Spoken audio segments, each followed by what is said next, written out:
everybody's VIP.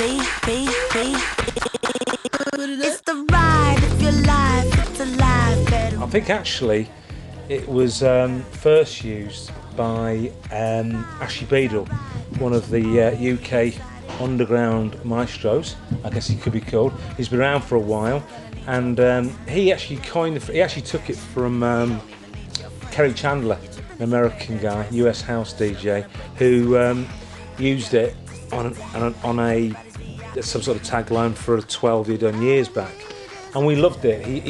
When he played for us at the Chair, he kind of coined it to describe the club. You only get it very occasionally where there's 400 people in a room.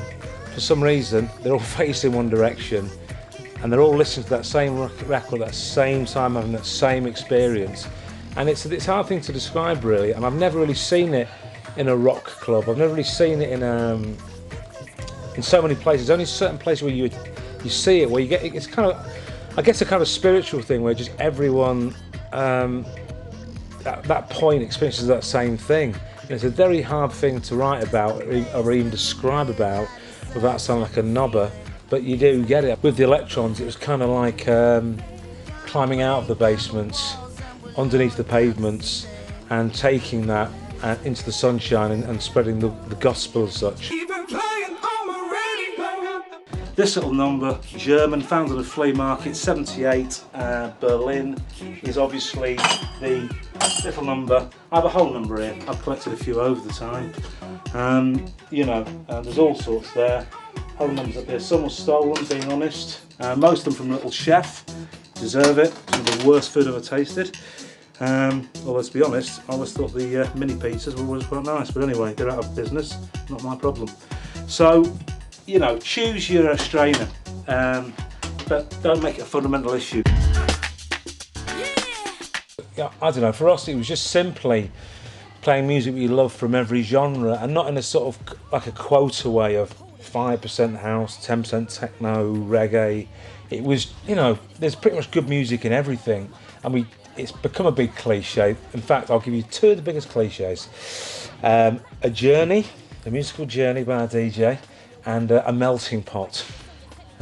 So here's a pot, bit of reggae, bit of house, bit of soul, bit of funk, bit of outsider pop, and there's the journey up the M6, left in you in Grantham. So yeah, there's lots of things that go in the pot, but for instance, you know, Posh, would she go in the pot? No. See, of course there's going to be some things are just rubbish. There has to be subjectivity, there has to be an honesty. I think if you're honest in what you do and you're true to what you do, then eclecticism is just a very natural thing. And there we have Electron Other, giving you what I would regard in a non-big headed, brackets, scruff, have a look and maybe learn a few tips, way, close brackets, way of making tea. Apart from that, yeah, don't get obsessed with it, don't question it, just get involved. Tea, it's brilliant.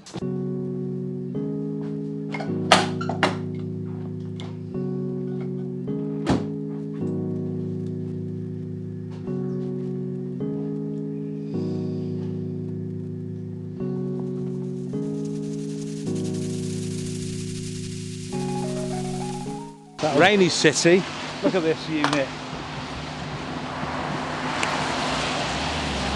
Come forth. Big, rainy city. Shut up, you moaning tit. Water.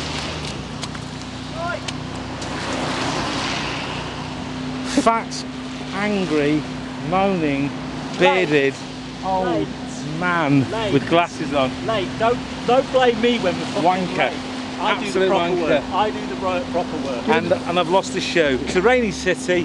By the way, Wall of Sound said make it edgy, urban, fagamuffin, angry attitude. This is what you got. It's a rainy city. Game off.